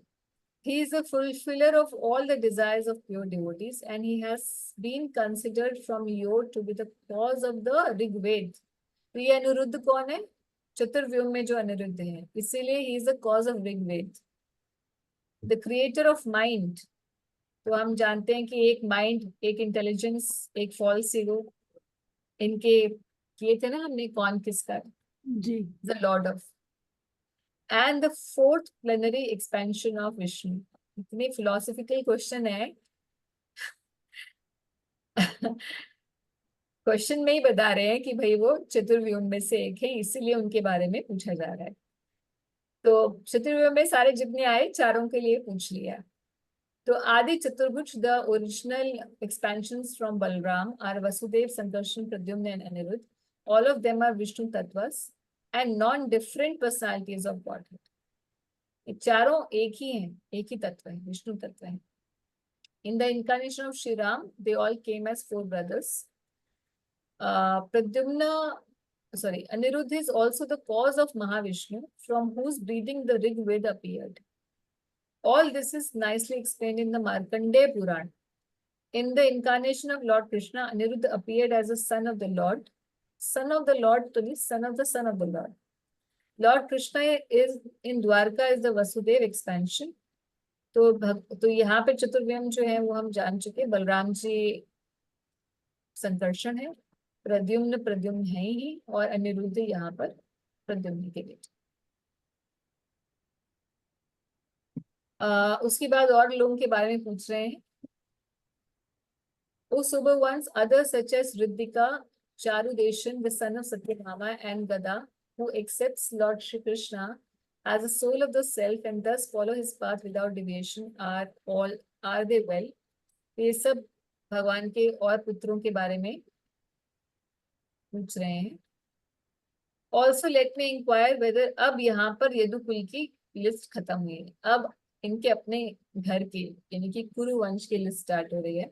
सबसे पहले वहां पे युधिष्ठिर महाराज, क्योंकि भाई अगर राज्य उन्हें प्राप्त हुआ, युद्ध का क्या परिणाम हुआ, वहां पे तो वो थे नहीं, तो क्या सब रहा ये पूछना चाह रहे हैं। Also let me inquire whether Maharaj Yudhishthira is now maintaining the kingdom according to the religious principles and with respect to the path of religion. क्या धर्म पूर्वक चला रहे हैं शासन महाराज युधिष्ठिर? तो यहाँ पे युधिष्ठिर महाराज के बारे में पूछने के बजाय एक्चुअली में पूछना किसके बारे में चाह रहे हैं? हस्तिनापुर की सेफ्टी, क्योंकि यही उनका धर्म था। विदुर जी ने अपने ऊपर क्या, उनके लिए धर्म क्या था कि मैं हस्तिनापुर को एक धार्मिक और एक सशक्त राजा प्रदान हो, यही उनका विचार था। तो इसीलिए पूछ रहे हैं कि क्या धर्मपरायण से चला रहे हैं कि नहीं चला रहे, या राज्य मिलने के बाद कहीं डिबेट तो नहीं हो गया कोई। Formerly, Duryodhana was burning with envy because Yudhishthira was being protected by the arms of Krishna and Arjun as if they were their own arms. So, Yudhishthira Maharaj is the emblem of religion, and that's why Krishna and Arjun were protecting him. So, ये हम जानते हैं, इसको हम और नहीं पढ़ेंगे. Please tell, अब दूसरा पूछेंगे भीम के बारे में. Please tell me whether the unconquerable Bhim, who is like a cobra, has released his long cherished anger upon the sinner. मतलब सबको मार डाला कि नहीं मार डाला भीम ने. The field of battle could not tolerate even the wonderful play of his club when he stepped on the path. तो भीम के बारे में पूछ रहे हैं कि क्या उनकी जितनी प्रतिज्ञाएं उन्होंने ली थी, इसको मारना है, उसको मारना है, इसकी छाती फोड़ना है, इसका सर फोड़ना है, सब हो गया है कि नहीं हो गया है ना. और फिर उसके बाद किसके बारे में पूछेंगे? नेचुरली युधिष्ठिर, भीम और फिर अर्जुन के बारे में आएगा natural. So please tell me whether Arjun, whose bows bear the name Gandiv and who is always famous among the chariot warriors for vanquishing his enemies, doing well. Arjun का कुशल मंगल पूछ रहे हैं और बता रहे हैं कि कितने महान अर्जुन हैं कि शिवजी से भी he once satisfied Lord Shiva by covering him with arrows when Shiv came as unidentified foe. तो जब महादेव से पशुपतास्त्र प्राप्त करने के लिए भगवान श्री कृष्ण ने ही अर्जुन को सलाह दी, तो अर्जुन ने तपस्या की, आप जानते हैं. फिर वो शिकारी के रूप में महादेव और देवी आते हैं और फिर लड़ाई होती है और उसके बाद महादेव प्रसन्न होकर अर्जुन को अपना पशुपति अस्त्र देते हैं. तो कितनी बड़ी बात है. अर्जुन के बारे में तो जो बोला जाए कम है. देवताओं के लोक में उसी शरीर में चले गए. हालांकि भगवान के भक्तों के लिए कोई बहुत बड़ी बात नहीं है, मगर अगर लौकिक दृष्टि से देखा जाए तो बहुत बड़ी बात है कि इसी जन्म में अलग लोक में जाकर वापस भी आ गए 1-2 साल रहकर, है ना. तो बहुत बड़ी बात है. और महादेव के दर्शन और माता भगवती जो है उन्होंने भी ब्लेस किया. तो अलग अलग देवताओं से उन्हें अलग अलग अस्त्र प्राप्त हुए. ऐसा किसी के बारे में सुना नहीं जाता. इतने बड़े बड़े पर्सनालिटीज हैं, मुझे किसी के बारे में सुना नहीं जाता कि इतनी अचीवमेंट्स किसी की हैं. तो श्री अर्जुन जो है भगवान के नित्य सखा हैं, इसीलिए इतनी कैलिबर उनका जो है बहुत ही जबरदस्त. उसके बाद अब किसके बारे में पूछेंगे? बाकी दोनों, नकुल सहदेव. तो नकुल सहदेव क्या है? ट्विन ब्रदर्स, दोनों भाई हैं. क्योंकि ट्विन क्यों है? क्योंकि अश्विनी कुमारों के पुत्र हैं. तो पूछ रहे हैं, are the twin brothers who are protected by their brothers doing well, just as the eye is always protected by eyelid, they are protected by the son of Pritha. तो तीनों भाई जो है मिलके इन दोनों का बहुत ख्याल रखते हैं. Who snatched back their rightful kingdom from the hands of their enemy Duryodhan, just as Garud snatched nectar from the mouth of Indra, the thunderbolt carrier. Prabhupada कहते हैं कि भाई both गरुड़ and the पार्थास, यानी कि जो पांडु थे और गरुड़ जी हैं, ये दोनों ही भगवान की पेट डिवोटीज हैं. And thus it is possible for them to face such strong enemies.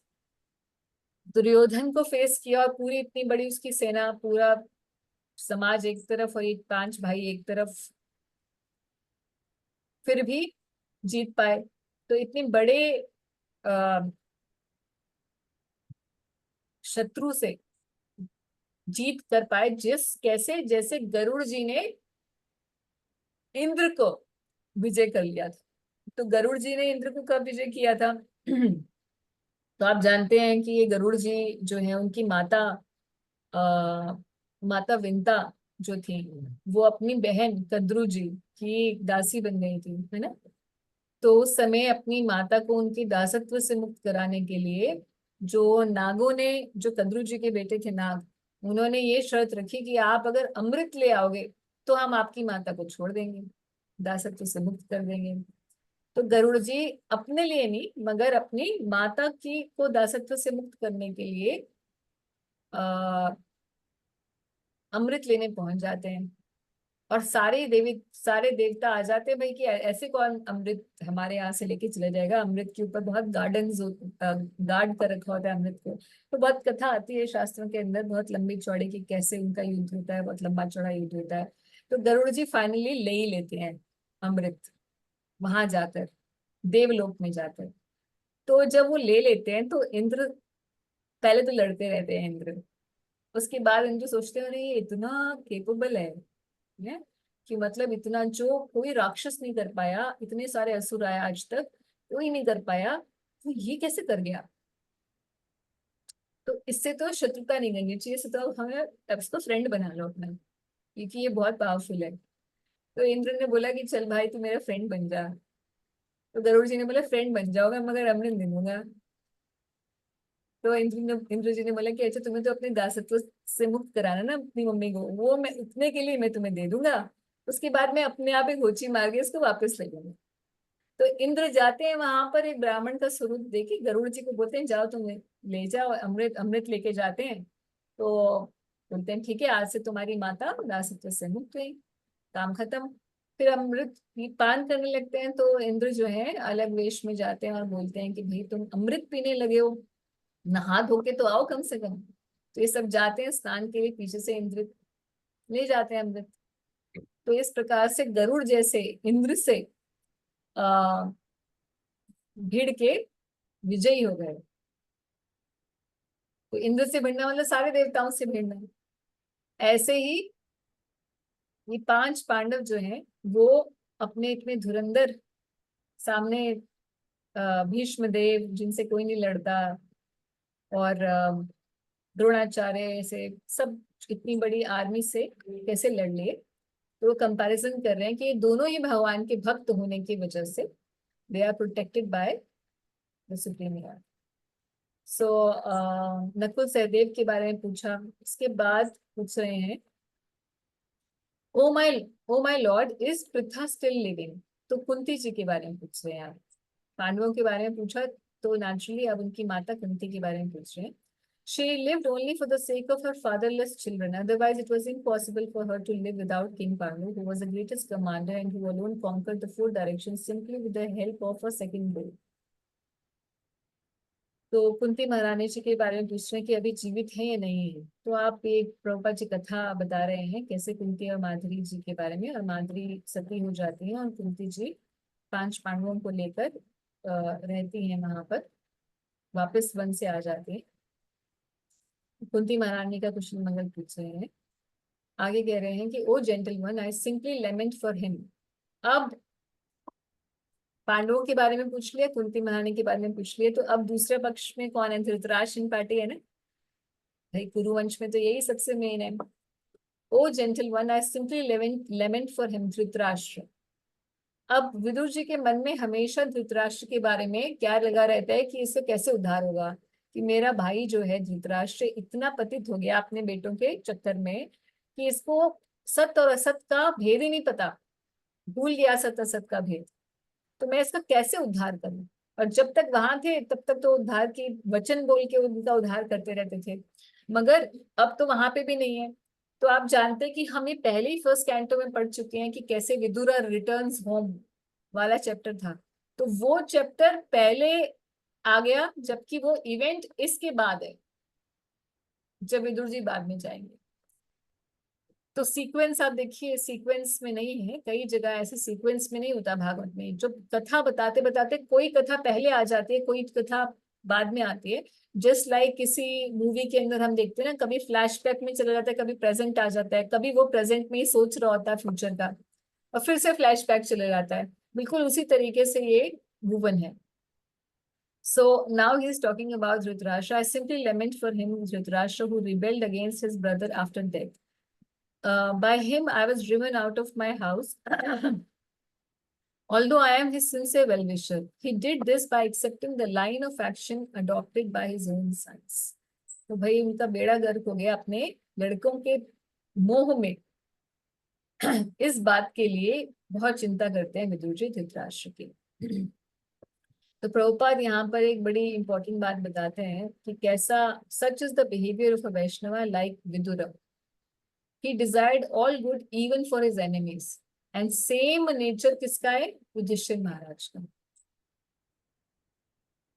But not everybody can have same nature. अगर हम अपने बारे में सोचेंगे, क्या हम अपने शत्रुओं या जिनको हम, शत्रु तो कोई किसी का होता नहीं है, शत्रु तो सिर्फ शरीर के होते हैं. मित्र और शत्रु सिर्फ शरीर के हैं, उसी दिन तक है जिस दिन शरीर के अंदर है हम. उसके बाद कौन फ्रेंड कौन एनिमी, कोई नहीं रहने वाला. यही सोच के ये रियलाइजेशन जब आ जाती है तो कॉन्सेप्चुअली पता है सबको, थ्योरेटिकली पता है, मगर जब ये हृदय में आ जाएगा, बैठ जाएगा शुद्धता के बाद, तब कोई इस स्थिति पर आ सकता है कि वो सम रहे सबके साथ. पहले तो सम बनेगा, जैसे 6ठे अध्याय में भगवद गीता का है कि समता का प्रिंसिपल आता है योगी के अंदर, जो परमात्मा की स्थिति को प्राप्त कर चुका था, परमात्मा को प्राप्त कर चुका था. ऐसा योगी कैसा होता है? सम बन जाता है. सम कांचन सम लोग क्या पत्थर को और सोने को एक समान मानता है. जय विजय में समता आ जाती है ऐसे व्यक्ति के हृदय में. तो वो समता के बाद का ये स्थिति है कि he desires all good even for his enemies. But अभी हमें अपने कोई ऐसे लोग होते हैं तो हमें क्या करना चाहिए? कई बार हम देखेंगे कि कई डिवोटीज हमें एकदम हाई हाई एंड आंसर्स बताएंगे. जैसे कि हमें किसी से बहुत गड़बड़ है हमारे हृदय में, उसके बारे में कुछ गड़बड़ है, तो बोलेंगे नहीं नहीं प्रभु जी, you must pray for that person and you must pray कि उससे सब कुछ अच्छा अच्छा मिले. तो हो सकता है बात तो बिल्कुल सही है, मगर ये बहुत हाई लेवल हो जाता है. कई बार हम उस लेवल पे नहीं होते हैं कि हम वो उस बात को प्रैक्टिस कर सके, है कि नहीं? तो तब तक व्यक्ति को क्या करना चाहिए? एटलीस्ट सम रहना चाहिए, किसी का बुरा नहीं मानना चाहिए, एटलीस्ट इतने लेवल पर रहना चाहिए. और ये भी नहीं सोचना चाहिए कि ओ सब डिवोटीज तो, प्रभुपाद जी ने तो बोला है one should desire all good even for one's enemy. और कई बार भक्तियां करते हैं ऐसे, बीच में से एक लाइन पकड़ लेंगे और वो बोलेंगे in the 3rd canto 1st chapter श्लोक नंबर 41 लाइन नंबर फलाना फलाना Prabhupada has said this. So spiritual life can't be theory. Some principles are there which have been given as the idealistic benchmarks. This is a benchmark, but we may not be able to reach the benchmark just overnight. Till then, we should have some lower benchmark, at least जिसके ऊपर हम पहुंच सकें. At least किसी के लिए मन में द्वेष न रखें, इतने पर रहें, ये भी गुड इनफ है.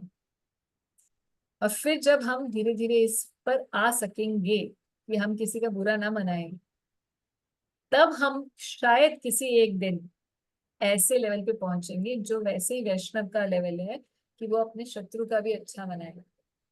तो एक ही बार में सब कुछ पॉसिबल नहीं होता. And this principle goes with other areas of life as well. So the point that I want to make is that don't accept कि मुझे एक ही दिन में टॉप पर पहुंच जाना है. It doesn't happen like that. That's not the nature of the world. Nobody achieves everything in just overnight, in an overnight way. हर चीज ग्रेजुअल होती है, and so is going to be our progress. आगे के श्लोक पढ़ते हैं. अब आगे के जो श्लोक हैं उनमें वो बताएंगे. वो यहाँ तक उन्होंने पूछ लिया जिनके बारे में कुशल मंगल पूछना था. पांडवों का कुशल मंगल पूछा, धृतराष्ट्र का कुशल मंगल पूछा, कुंती महारानी का पूछा, और यदुकुल में भगवान के परिवार वालों का पूछा. अब यहाँ पर क्या पूछ रहे हैं? अब अपने बारे में बता रहे हैं. आई am not astonished at this, having travelled all over the world without being seen by others. The activities of the personality of Godhead, which are like those of a man in the mortal world, are bewildering to others. But I know of his greatness by his grace, and thus I am happy in all respect. कि अगर मैं अपनी बात करूं तो मैं तो खुश हूं, क्योंकि मैं ये समझ गया हूँ भगवान की कृपा से कि कैसे लोग अपने स्वजनों के चक्करों में पड़ के अपना सत्यानाश करा लेते हैं, जैसे धृतराष्ट्र करा रहा है अपने बेटों के चक्कर में पड़ के. ऊपर वाले श्लोक में जो बोला, कह रहे मैंने पूरे तीर्थाटन किया बहुत सालों तक, बहुत समय तक। तो उस तीर्थाटन में कहते मैंने सब जगह देख लिया कि लोग यही कर रहे हैं। आई am not astonished at this कि अरे धृतराष्ट्र ऐसा क्यों कर रहा है, क्योंकि इतने समय तो राजमहल में ही रहे, कहीं और देखा नहीं था। मगर अब जब दुनिया घूम ली तो देखा कि हर घर घर में यही हो रहा है। लोग अपने बच्चों के मुंह में पड़ के अपना, या किसी और के मुंह में, सिर्फ बच्चों का ही मुंह नहीं, जिस भी अलग अलग जगह पे लोगों की मोह है जिसकी वजह से वो आगे नहीं बढ़ पाते हैं और कुछ ना कुछ गलत काम में चले जाते हैं। So I'm not astonished at this because I've seen that everywhere in the world is happening. Having traveled all over the world without being seen by others. मतलब लोग मुझे नहीं देख रहे, लोग मुझे पहचान नहीं रहे कि मैं विदुर हूँ जो देख रहा हूँ सब कुछ, मगर मैं सब कुछ देख रहा हूँ। और भगवान की कृपा से मैं ये इस चीज को जान चुका हूँ। और इसीलिए क्या कह रहे हैं, thus I am happy in all respect। क्यों? क्योंकि मुझे इस बोध का ज्ञान हो गया है, मुझे बोध हो गया इस बात का कि किस प्रकार से दुनिया में यही मूर्खता चल रही है जो धृतराष्ट्र कर रहा था। सो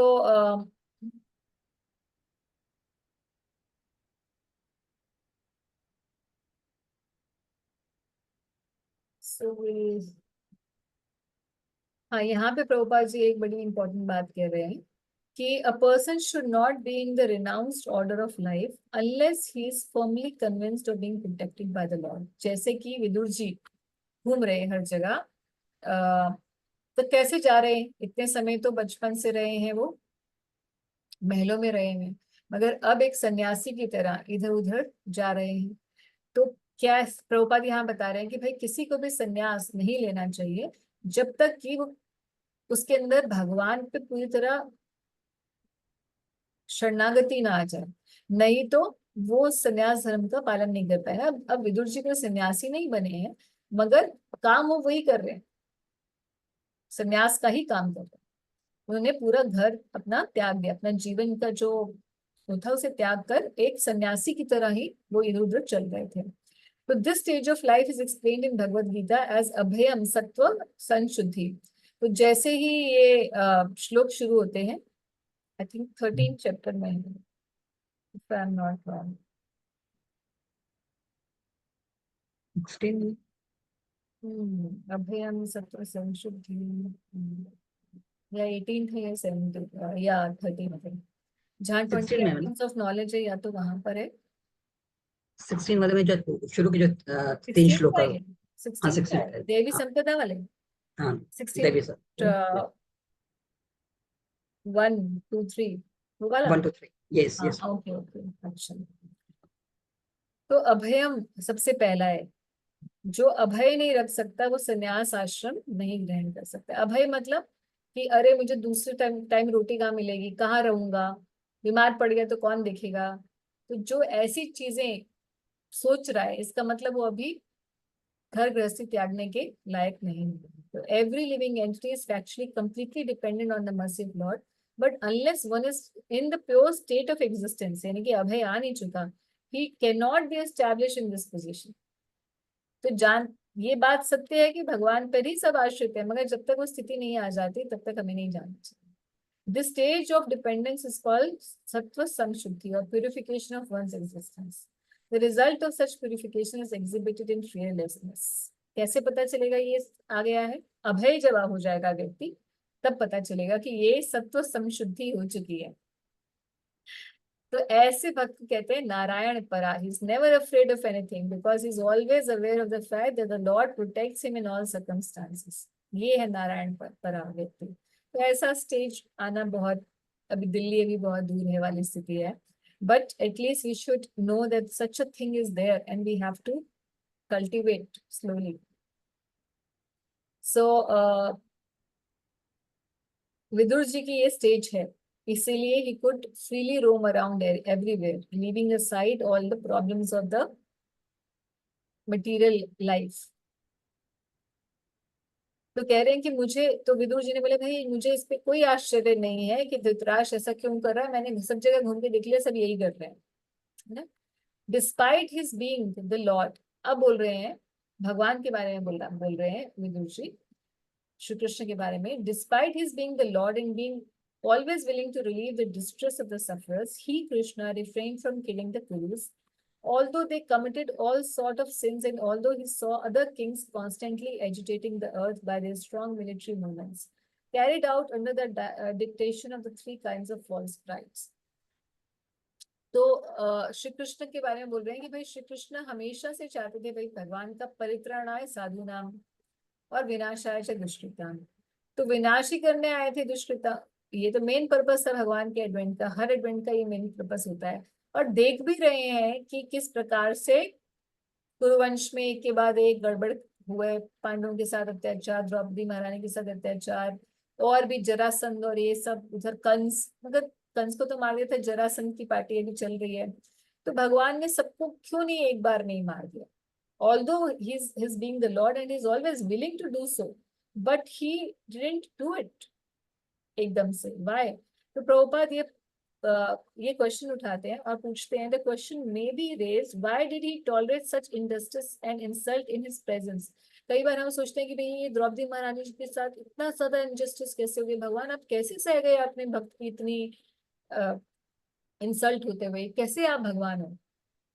मतलब कोई माँ बाप अपने बच्चे की नहीं इंसल्ट कर सकते, आप तो एक नॉर्मल माँ बाप अपने बच्चे की नहीं ऐसे कर सकते, आप तो स्वयं जो है परम पिता हो, फिर होते हुए भी आप ऐसे इतना इंजस्टिस अपने भक्तों के साथ होता हुआ आपने कैसे देख लिया? देवकी वसुदेव जी को कारागृह में, और आपके खुद के माता पिता के साथ ऐसा इंजस्टिस, 6 भाइयों को आंखों के सामने जो है देवकी मैया ने मरते देखा बेटों को, तो कैसे ऐसे आप देख ले? तो इतने निष्ठुर आप कैसे हो सकते हो?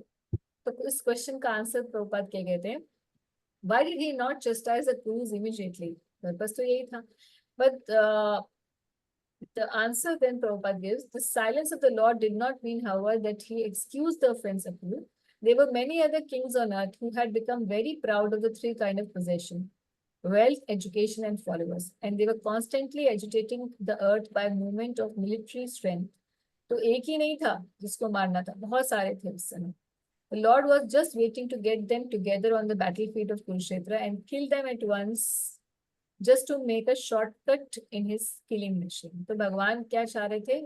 सही समय का चयन करना चाह रहे, सही समय पर मारेंगे और सबको इकट्ठे एक ही जगह बिठा के मारेंगे। ये रीजन था कि भगवान एकदम से एक्शन नहीं लिए कुरुवंश पर। जब ये सब गड़बड़े होती रही तो भगवान टॉलरेट करते रहे, and then killing at once. तो इसमें कहीं मैं कथा सुन रही थी, बड़ी अच्छी कोई बता रहा था, या मैंने पढ़ा तो मुझे याद नहीं, इतना याद नहीं है, कि कोई एक राजा थे, जैसे बहुत सारे राजा धर्म युद्ध था तो सब आए थे अलग अलग जगह से, सब राजा सम्मिलित हुए थे इस धर्म युद्ध में। तो एक राजा थे जो चाह रहे थे कि भाई मैं भी धर्म युद्ध में पार्टिसिपेट करूं पांडवों के तरफ से। तो भगवान ने बोला भाई तुम्हें एक सेवा देता हूँ, तुम सब जितने भी लड़ रहे हैं ना उनके लिए खाना बनाने की रिस्पॉन्सिबिलिटी तुम्हारी है। उडुपी महाराज है? उडुपी के महाराज, उडुपी के महाराज थे। हाँ। अच्छा, तो खाना बनाने की उनकी रिस्पॉन्सिबिलिटी थी। अब कैसे खाने का पता चलेगा कितने लोगों के लिए खाना बनाना है, क्योंकि सुबह काउंट अलग है, दिन में तो मर जाएंगे तो शाम की काउंट तो अलग होगी। अब काउंट कैसे करेंगे कि कितने मरे, कितनों के लिए खाना बनाएंगे? तो कहते कि भगवान शाम को जैसे युद्ध खत्म होता था ना, तो भगवान मूंगफलियां खाते, दिसंबर के महीने में मूंगफली खा रहे होंगे पक्का। तो मूंगफली खाते थे, तो जितनी मूंगफलियां बच जाती थी, जितनी खा जाते थे, इतना मतलब इतने लोग मरेंगे।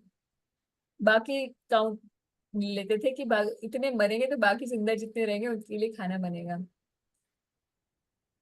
तो भगवान जो है वाकई जो काल अपना स्वरूप दिखाया भगवान ने 11th चैप्टर भगवद गीता में, तो कैसा हम देखते हैं ना कि अर्जुन ने क्या देखा कि सभी लोग उनके मुख में जा रहे हैं, तो मूंगफलियों की तरह एक्चुअली मतलब भगवान के मुख में जा रहे हैं।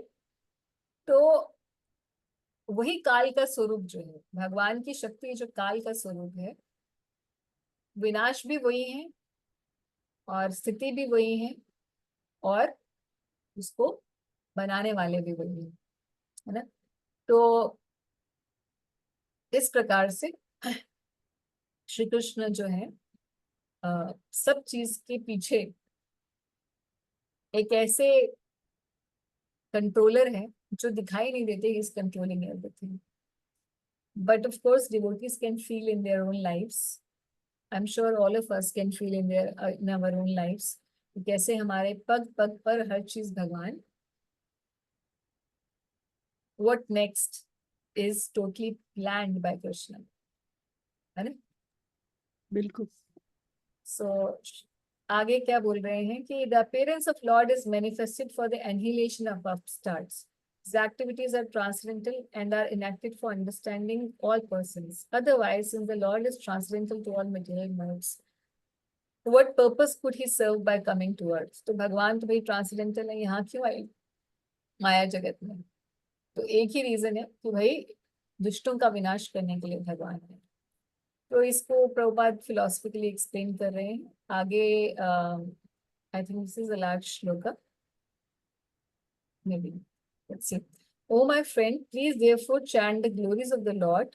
इसको बोल रहे हैं, उद्धव जी को बोल रहे हैं अब, कि मुझे श्री कृष्ण की, मैं और आप मिलके श्री कृष्ण का आप गुणगान करते हैं, आप मुझे श्री कृष्ण की वार्ता सुनाइए। Who is meant to be glorified in the place of pilgrimage, क्योंकि तीर्थाटन पे निकले हुए हैं कि तीर्थों में काम क्या करना चाहिए, तीर्थों का में जाकर क्या काम करना चाहिए, श्री कृष्ण का गुण गुणगान करना चाहिए। तो वही हम करते हैं हे उद्धव जी, कि अब हम यहाँ इस तीर्थ स्थान पर हैं तो हम श्री कृष्ण का गुणगान करें। He is unborn and yet he appears by his causeless mercy upon the surrendered rulers of all parts of the universe. Only for their interest did he appear in the family of his unalloyed devotees, the Yadus. तो भगवान केवल अपनी कृपावश ही यदुओं के घर में प्रकट हुए। तो यहाँ एक प्रभुपाद जी एक बड़ा इंपॉर्टेंट पॉइंट ये लेके आते हैं कि तीर्थ, भगवान का नाम है तीर्थ कीर्ति, उसको एक्सप्लेन करते हुए बता रहे हैं द पर्पस ऑफ पिलग्रिमेज।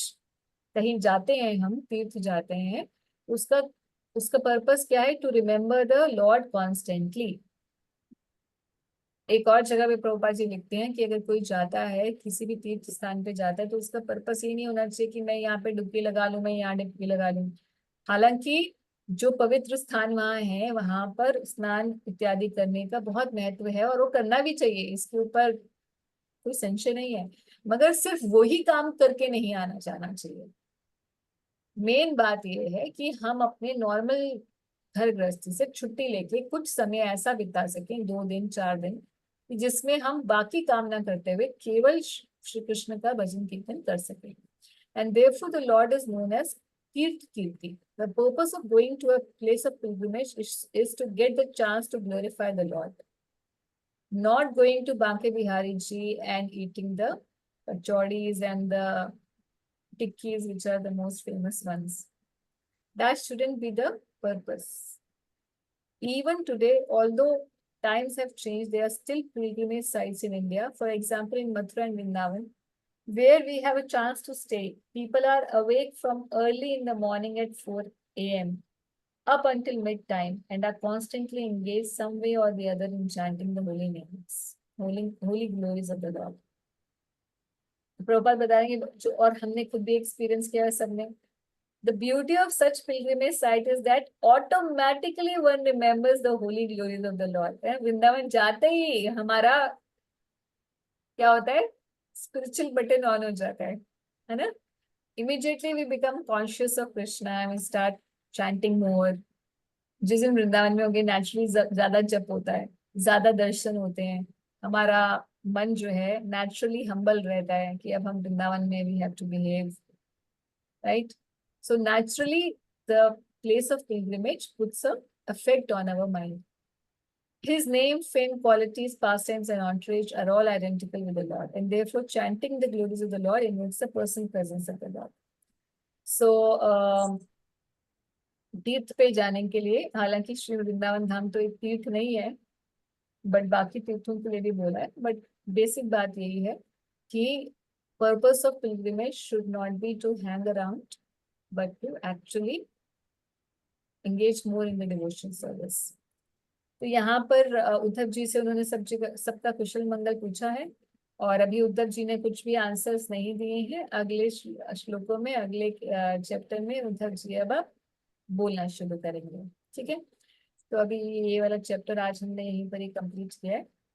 और जैसे मैंने शुरू में बताया था, आई एम नॉट श्योर कि मैं हर वीक क्लास ले पाऊंगी। If I get time for next 5-6 months, तो एटलीस्ट मेरा ऐसा रहेगा कि मैं at least I think from mid of December to January end I will be able to take, but बाकी जो समय रहेगा 5-6 महीने मेरा continuously ऐसा रहेगा। तो maybe I take all the 4 weeks, but if not, then at least once in a month I will take the class। यही हमने डिसाइड किया पहले शुरुआत में। एटलीस्ट मिनिमम 1 क्लास रहेगी। अगर मैं एक ही क्लास करती हूँ महीने में, तो वो क्लास थोड़ी लंबी कर लेंगे ताकि हम लोग कवर कर सके, नहीं तो बहुत ज़्यादा पीछे रह जाएंगे हर कैंटो में। और अगर 2 क्लासेस हो जाएंगे, मे बी मोस्ट प्रॉब्ली मैं 2 क्लासेस ही करूँगी महीने में, बट अगर सिचुएशन फिर भी ऐसी रही तो 1 class in a month. But of course every week मैं अभी क्लास 5-6 महीने तक नहीं कर पाऊंगी। So that is something that I wanted to also announce, because the situation requires attention for my personal life. Okay, so any questions from today's discussion? माता जी हरे कृष्ण। माता जी ये 40 श्लोका में सेकंड वो लिखा है Pandu king Pandu was greatest commander simply with the help of ये second वो क्या है माता जी, ऐसे क्यों लिखा है सेकंड वो? I don't know second book क्यों लिखा है, but what I think so, इसकी और किसी से नहीं, बस अपना एक धनुष और एक और 2 धनुष से ही इन्होंने, अच्छा, it could be like that, because I didn't find anything else explaining this, so I believe that this should be the case, कि किसी और की मदद नहीं ली, अपने ही हथियारों से उन्होंने, अच्छा, okay. that could be the explanation possibly. हरे कृष्ण माता जी। Yes, I will keep it. माता जी एक जैसे हम कहते हैं पूरा यदु थोड़ा डायनेस्टी जोर से बोलना पड़ेगा प्रभु जी, क्योंकि यदु डायनेस्टी वाज फिनिश्ड, हाँ जी हाँ जी, but at that time there would be some ladies and some kids, and so is it actually finished or it was continued after that, or so प्रभु जी देखिए, all male members were finished, but it is possible, and somewhere I have read, now I don't remember, that some of the ladies then took shelter of the some sages, and from उस समय क्या होता था, क्षत्रिय वंश को आगे बढ़ाने के लिए ऐसी स्थितियों में, आज के लिए नहीं है, that some rishi could give them a child and their line would continue, not the rishi's line but the Kshatriya line will continue, जैसे वेद व्यास जी के केस में है। सो ऐसा भी कई जगह पढ़ा गया है, मगर बाकी जो भगवान की जो स्त्रियां थी, जो 16,108 रानियां, वो तो आप जानते हैं कि उद्धव जी ने उनको भागवत सुना के गोवर्धन में धाम वो चली गई थी। Yeah, I was thinking there must be some kids at that time also, so it was not sorry, kids like बच्चे उनके भी हो सकते हैं काफी सारे। हाँ, दिस इज पॉसिबल कि यदुकुल में कुछ एक कोई छोटे बच्चे बचे हों या क्या, नहीं मेंशन तो नहीं आ रहा है। मतलब दूसरा मैंने ये अभी रिसेंटली मैंने पूछा था रोहिणी माता जी के बारे में, and I think you have to be little loud प्रभु जी। ये एक मैंने अभी रिसेंटली क्वेश्चन पूछा था, तो कि how the society accepted that Rohini माता gave birth to Balaram ji and to Yeah, because she was staying away from her husband. yes and to Devashakti Mataji, and Mataji said like Prabhupada was asked this question, and Prabhupada said she used to visit Maharaj Vasudev, yes. So Okay. And अब so तो आज का थोड़ा That's सा a good information. And माता जी रोहिणी देवी को अग्नि परीक्षा नहीं देनी पड़ी। Why?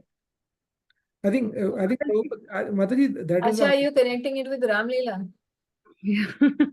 I think that's what, like, it was because it is very advanced concept, like, and I think Mataji said, like Prabhupada said, she used to visit Maharaj, so Vasudeva Maharaj, so in as so that's why society accepted it. Okay.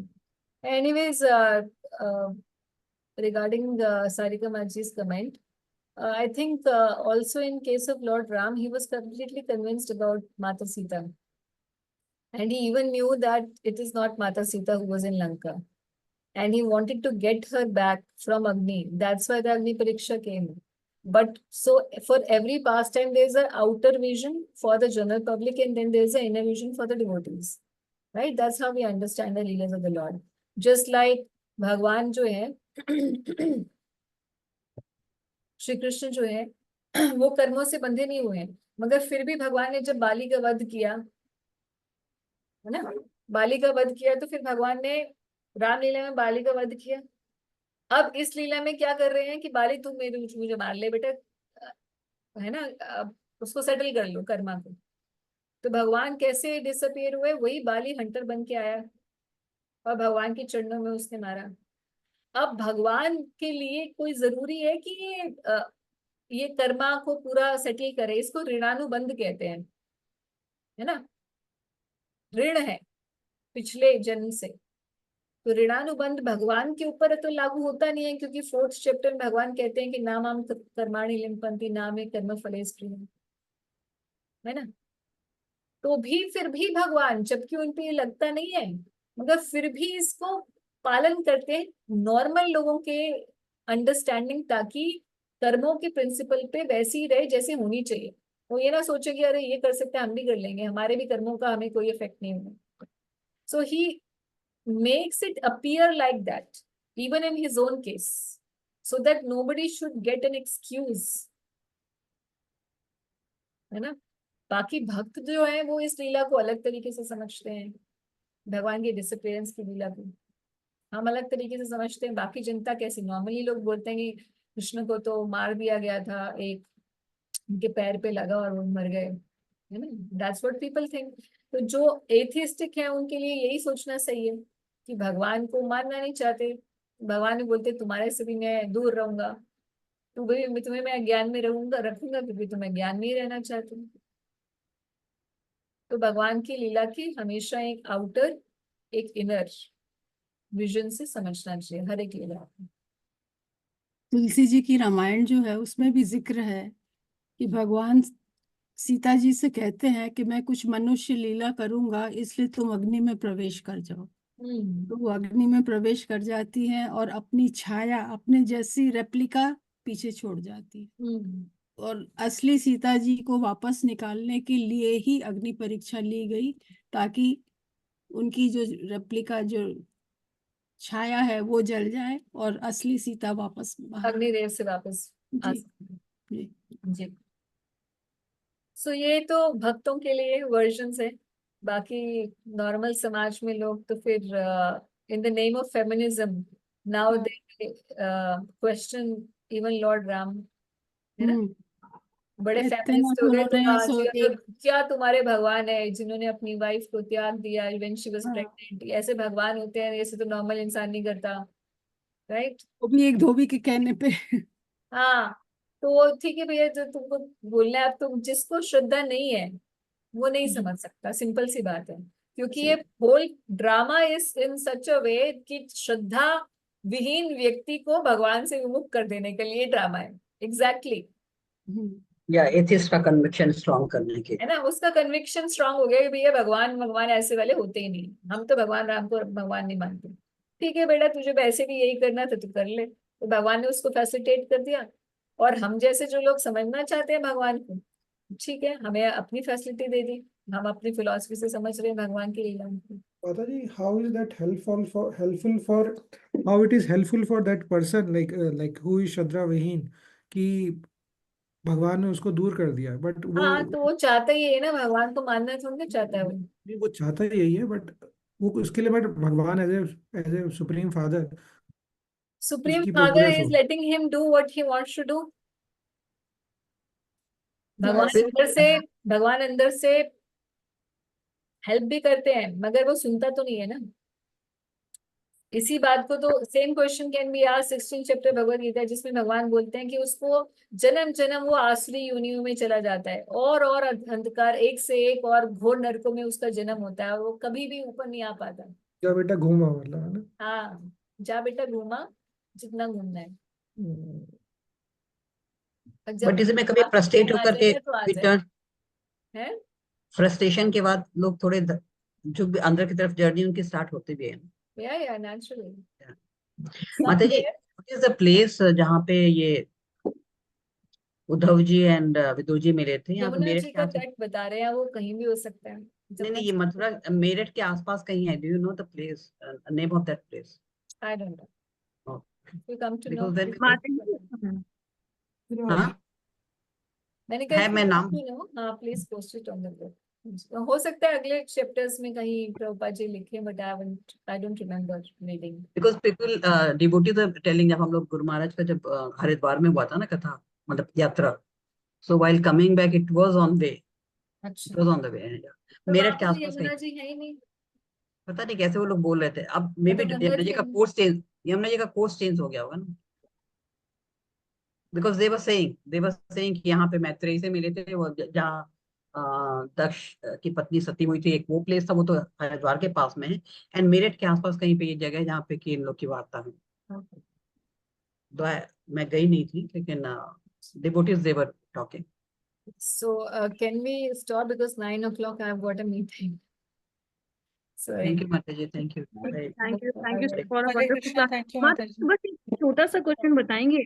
कई बार हमारा chanting के time वो test नहीं develop होता, हम बहुत कुछ सोच रहे थे, उस टाइम चैंटिंग स्टॉप कर देनी चाहिए या उसको कंटिन्यू जब करते रहना चाहिए, जोर जोर से बोलना चाहिए कि No, maybe मतलब mind whatever works, it works differently for other people, for everyone.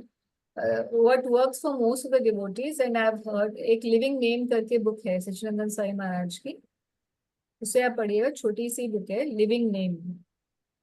And I think if you go to YouTube, Maharaj के उसी बुक के ऊपर ही has discourses explaining that book called living name, Maharaj के ऑफिशियल यूट्यूब चैनल पे। तो महाराज बता रहे हैं कि जब आपको ऐसा लगे कि mind is just going crazy, कुछ भी सोचे जा रहा है, तो step back, stop the chanting and do some pranayama, 2-3 आवृत्ति प्राणायाम की कीजिए, ताकि मन जो है सीधा हो जाए, बैठ जाए, and then you start chanting, and you chant louder, not softer. Okay. माता जी, विच महाराज, कैन यू प्लीज बोले सच्चिदानंद स्वामी महाराज। सच्चिदानंद स्वामी महाराज के वो चैंटिंग के ऊपर बहुत सारा बोलते हैं, साइकोलॉजी पे भी बोलते हैं कि हमें क्या सोचना चाहिए, क्या नहीं, all these things. You go to his official YouTube channel, and then you will feel, you will see the lot of retreats जो भी महाराज चैंटिंग रिट्रीट्स करते हैं, लिविंग नेम वाला है, एंड ऐसे काफी सारे चैंटिंग के ऊपर हैं, तो उनको आप सुन सकते हैं, बहुत अच्छे लेक्चर्स हैं उनसे। थैंक यू माता जी, थैंक यू। हरे कृष्णा माता जी। Okay, thank you everyone. Hare Krishna, Srila Prabhupada की जय। हरे कृष्ण। हरे कृष्ण, धन्यवाद। कृष्णा।